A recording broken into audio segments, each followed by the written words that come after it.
मेरठ की स्वर्ण नगरी को इस वक्त ग्रहण लगता नजर आ रहा है। मैं ऐसा क्यों कह रहा हूं? दरअसल लगातार जो यहाँ काम करने वाले वेस्ट बंगाल के कारीगर हैं, वो यहाँ के व्यापारियों का सोना लेकर रफू चक्कर हो जाते हैं, जिसके बाद सांप निकल जाता है और लकीर पीटते रह जाते हैं। आज मेरठ की नीलगी गली में एक मीटिंग का आयोजन किया गया। इसमें मेरठ बुलियन ट्रेडर्स एसोसिएशन के माध्यम से इस मीटिंग का आयोजन हुआ और यहाँ पर जो बंगाली एसोसिएशन थी उसको यहाँ उनके तमाम सदस्यों को बुलाया गया और इस पूरे प्रकरण पर रणनीति बनाई गई कि किस तरीके से सराफा बाजार को दुरुस्त रखा जाए, जो लोग सोना लेकर भाग जाते हैं उन पर किस तरीके से नकेल कसी जाए और जिस तरीके से पूरे हिंदुस्तान ही नहीं पूरी दुनिया में मेरठ का सराफा बाजार या स्वर्ण नगरी के नाम से मशहूर ये हो चुका है, इसको कैसे बचाया जाए। आज तमाम चीज़ों पर बातचीत हुई है, कई रणनीतियाँ बनाई गई हैं। मेरे साथ मेरठ बुलियन ट्रेडर्स एसोसिएशन के देखेंगे आप महामंत्री हैं विजय आनंद अग्रवाल। लगातार ये लोग अभियान चलाते रहते हैं, अपने एसोसिएशन के माध्यम से लोगों को जागरूक करते हैं, अवेयर करते हैं। लेकिन जिस तरीके से और अब जो बंगालियों की एक एसोसिएशन बनी है उसको ताकत देने की उन्होंने बात कही है, कैसे ताकत देंगे और कैसे ये जिस तरह का जो ग्रहण लग रहा है स्वर्ण नगरी को उसको कैसे रोकेंगे, तमाम चीज़ों पर बात करने के लिए मेरे साथ मौजूद है विजय आनंद अग्रवाल। सर, सबसे पहले आपका स्वागत है न्यूज़ निवारण टीवी पर। धन्यवाद। मैं सर, न्यूज़ निवारण का भी धन्यवाद करता हूं। आपने हमारे बीच में आकर हमारी बात को सुना और हमारी चीज़ को सब लोगों तक पहुंचाने का आपने प्रयास करा। मैं आपका आभारी हूं। सर अभी पहले भी ऐसा होता रहा है कि बड़ी तादाद में कारोबारियों का सोना लेकर जो वेस्ट बंगाल से कारीगर आते हैं वो भाग जाते हैं और जितने भी वेस्ट बंगाल के अन्य कारीगर यहाँ मौजूद हैं उनका भी कहीं ना कहीं नाम गंदा होता है। उन लोगों ने आप आज यहाँ रोष जताया और बाकायदा इससे लड़ने की रणनीति बनाई।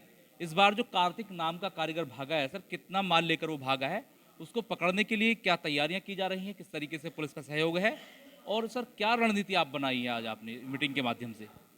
देखिए, अगर हम इसमें वेस्ट बंगाल की बात करें तो वेस्ट बंगाल के ही लोग सोना लेकर नहीं भागते। सभी तरफ के, यहाँ मेरठ का भी हो सकता है, वो कहीं का भी हो सकता है। मुरादाबाद के भी काफ़ी कारीगर हैं, मेरठ के भी हैं, महाराष्ट्र के भी हैं, सब जगह के कारीगर हो सकते हैं। ये सब लोग लेकर भागते हैं। ऐसा नहीं है कि अकेले केवल वेस्ट बंगाल के लेके भाग रहे हैं। सब तरफ के लोग लेकर जा सकते हैं। ये चीज़ें होती आई हैं और होती रहेंगी। लेकिन जैसा कि अभी आपने बताया, कार्तिक सोना लेकर भागा और कार्तिक को पकड़ने के लिए क्या नीति बनाई। कार्तिक सोना लेकर भागा, ये बात बिल्कुल ठीक है और मेरा अनुमान है कि लगभग 1 किलो का सोना वो जरूर ले गया होगा। 1 किलो का मतलब 70 लाख रुपए का गैप उसने करा है, ऐसा मेरा अनुमान है। लगभग 500 और 200 700 600 ग्राम का तो हम पे आंकड़ा आ भी चुका है। उसको पकड़ने की क्या रणनीति बनाई? रणनीति पुलिस को बनानी है। हमने पुलिस को वो केस हैंडओवर कर दिया है, थाना दिल्ली गेट की पुलिस उसको देख रही है। कप्तान साहब से हम इस संदर्भ में मिल चुके हैं। कप्तान साहब ने हमें आश्वस्त करा है कि वे दुनिया के किसी भी कोने में छिप जाए, हम उसको लाएंगे और आपका सोने की बरामदगी कराएंगे। ऐसा हमें कप्तान साहब से आश्वासन मिला है। अब रणनीति अगर बनाने की बात होती है तो रणनीति जो हमने बनाई है वो ये बनाई है कि आगे से कोई दूसरा कार्तिक पैदा ना हो। गारंटी ना हो, गारंटी नहीं है, लेकिन उसकी पुनरावृत्ति ना हो, ऐसा हमने विचार अपने मन में बनाया, अपने लोगों के साथ बैठ के बनाया। और आपने देखा कि बंगाली समाज की जो एसोसिएशन है, बंगाली कारीगरों की जो एसोसिएशन है, उसके समस्त पदाधिकारी यहाँ पर थे और उनसे हमें एक बड़ा आश्वासन मिला भी है।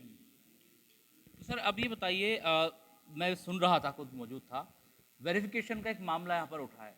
एक समय से आपका जो सराफा बाजार चल रहा है, क्या अब तक वेरिफिकेशन नहीं होता था?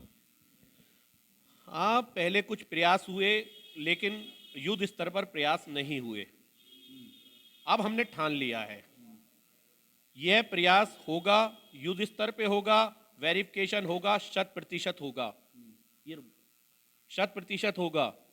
लेकिन अब आप इतना समझ लीजिए कि यहाँ पर केवल वो लोग रहेंगे जो ईमानदारी से एक फ्रेम में रहकर यूनिवर्सल तरीके से कारोबार कर सकते हैं।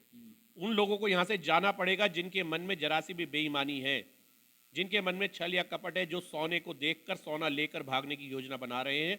ऐसे लोगों का चरित्र उजागर होगा, क्योंकि जब हमारे पास एड्रेस वेरिफिकेशन आ जाएगा, उसके परिवार का विवरण आ जाएगा, वो जिस जगह से आया वहाँ का विवरण आ जाएगा, यहाँ का विवरण आ जाएगा, थाने में अगर उस पर कोई केस होगा वो चीज़ डिजिटली सामने आ जाएगी, तो उसको बचने का कोई रास्ता नहीं बचता। ये चिन्हित करने का आपका पैमाना है? बिल्कुल इसके अलावा मेरी समझ से नहीं आता कि और कोई पैमाना हो सकता है।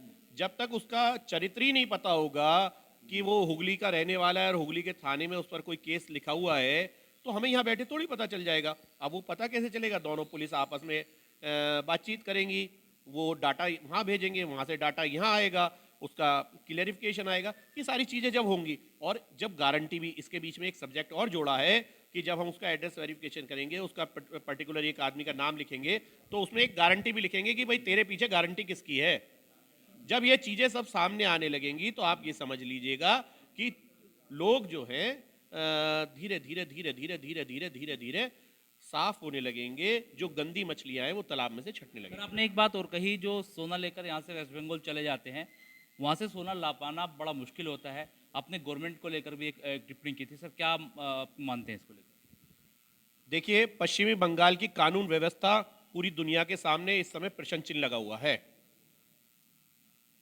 हम किसी राजनीतिक चश्मे से उसको नहीं देख रहे, हम अपने कारोबार से जोड़कर देख रहे हैं। जब हमारे यहाँ के कारोबारी का सोना लेकर वहाँ का कोई भी कारीगर भाग जाता है, तो उसकी वसूली करने जब वहाँ पुलिस जाती है, तो उस पुलिस के साथ कई बार दुर्व्यवहार हुआ है। हर बार नहीं हुआ, हर जगह कमी नहीं है, लेकिन कुछ जगह हुआ है।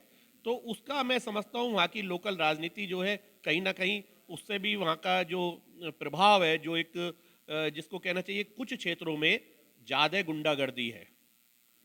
वहाँ पर अगर कोई आदमी लेकर भाग गया, तो वहाँ पर अगर यहाँ से लोग गए, कानून के अंतर्गत गए, कानून जो भारतीय संविधान जिसको मौका देता है, जो कानून भारतीय संविधान में लिखा हुआ है, उसके साथ जब वो लोग वहाँ जाते हैं, उसके अधिकार के साथ वहाँ जाते हैं, तो वहाँ पर जो लोकल गुंडागर्दी है, कुछ जगह पर, सारी जगह पर नहीं, सारे लोग खराब नहीं है, कुछ जगह पर जो लोकल गुंडागर्दी है, उसकी वजह से बुरे परिणाम भी आए हैं। कई बार पुलिस के साथ भी दुर्व्यवहार हुआ है, यहाँ के लोकल आदमी अपनी शिकायत को लेकर गए, उनके साथ भी दुर्व्यवहार हुआ है, और उस अपराधी को संरक्षण भी हुआ है। ऐसा हुआ है। खैर ये हमारे साथ थे विजय आनंद अग्रवाल, जिन्होंने तमाम मुद्दों पर बात की। लेकिन अब एक सवाल बंगाली एसोसिएशन या कह सकते हैं बंगाली कारीगरों की तरफ से है।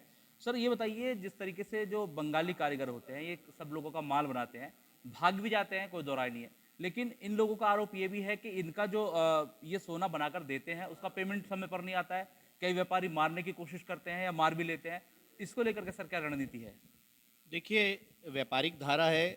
मैंने आपको सोना दिया, सामान बनाकर दिया, मैंने आपसे पेमेंट मांगा, आपके पास मैंने 100 ग्राम बनाकर दिया, आपके पास 50 ग्राम पेमेंट इस समय तैयार है, आपने मुझे 50 ग्राम पेमेंट का भुगतान कर दिया, कोई दिक्कत नहीं है। 50 ग्राम के लिए आपने कह दिया भैया 2 दिन बाद दूंगा। अब मैं आपके पास 2 दिन बाद जाता हूँ, 2 दिन बाद आपके पास 50 ग्राम की दूसरे की व्यवस्था नहीं है, आपने हो सकता है 10 ग्राम दे दिया, या 50 ग्राम के लिए फिर कह दिया 2 दिन बाद दूंगा। तो ये सब थोड़ा लेकिन सर, व्यापारिक धारा है, लेकिन सालों साल अगर पेमेंट नहीं हो रहा है सर, उस स्थिति में क्या लोग करेंगे? मारने जैसी स्थिति के लिए बिल्कुल क्लियर है। मेरठ के अंदर कानून व्यवस्था, उत्तर प्रदेश के अंदर कानून व्यवस्था एकदम स्पष्ट है। आप थाने में एक सादे पेपर पर 4 लाइनें लिख कर ले जाइए कि मेरा सोना इस आदमी ने मार लिया है। आपको पुलिस पूरी कार्यवाही करेगी, हर हालत में आपका सोना पुलिस बरामद कराएगी। यहाँ पर कानून व्यवस्था पूरी तरीके से कायम है। उत्तर प्रदेश के अंदर कोई भी इतनी हिम्मत नहीं कर सकता, पूरा कानून का पालन होता है, अक्षर से पालन होता है। ये मेरठ बुलियन ट्रेडर्स एसोसिएशन के महामंत्री का दावा है। सर आप क्या ऐसे मामलों में संज्ञान लेंगे, ऐसे मामलों में आगे बढ़कर आएंगे? क्योंकि इन लोगों का भी कहीं ना कहीं कह सकते हैं डिमोटिवेट होते हैं लोग, अगर इनके सोने को रख लिया जाएगा, माल बनाकर पैसा नहीं दिया जाएगा, क्योंकि इन लोगों की मांग है, इन लोगों का सवाल है। मेरठ बुलियन ट्रेडर्स एसोसिएशन अपने सभी सदस्यों के साथ खड़ी हुई है, अपने सभी कारीगरों के साथ खड़ी हुई है। मेरठ बुलियन ट्रेडर्स एसोसिएशन स्वर्णकार व्यापार में, सोने के आभूषणों में, चांदी के आभूषणों में, हीरे के आभूषणों में जितने लोग संलग्नित हैं, उनके साथ खड़ी हुई है। अपराधियों का हमारे पास कोई साथ नहीं है। अगर किसी ने अपराध करा है तो हम उसके साथ नहीं है, हम हर पीड़ित के साथ में हैं, चाहे वो बंगाल का है, चाहे वो लोकल है, चाहे वो महाराष्ट्र का है। और ऐसा इन लोगों को समय समय पर मिला भी है। मेरठ बुलियन ट्रेडर्स एसोसिएशन के पदाधिकारियों को इन्होंने रात को 2 बजे भी आकर अगर जगाया है, तो हमने रात को 2 बजे ही इनके साथ जाकर मदद करी है। ये आप मालूम कर सकते हैं हर जगह। तो हमारे साथ विजय आनंद अग्रवाल थे, जिन्होंने तमाम मुद्दों पर खुलकर बात की है, और मेरठ बुलियन ट्रेडर्स एसोसिएशन के माध्यम से भी भविष्य में चाहे बंगाली कारीगर हों या अन्य कारीगर हों, उनका साथ देने, साथ ही अपराधियों का विरोध करने की इन्होंने बात कही है। किसी भी सूरत में आपराधिक किस्म के कारीगर हों, व्यापारी हों, इस महकमे में, इस कारोबार में नहीं टिक पाएंगे। इस तरह के इन लोगों ने दावे और वादे किए हैं। सहयोगी आरिफ मोल्ला के साथ मनोवर चौहान, न्यूज़ निवारण टीवी, मेरठ।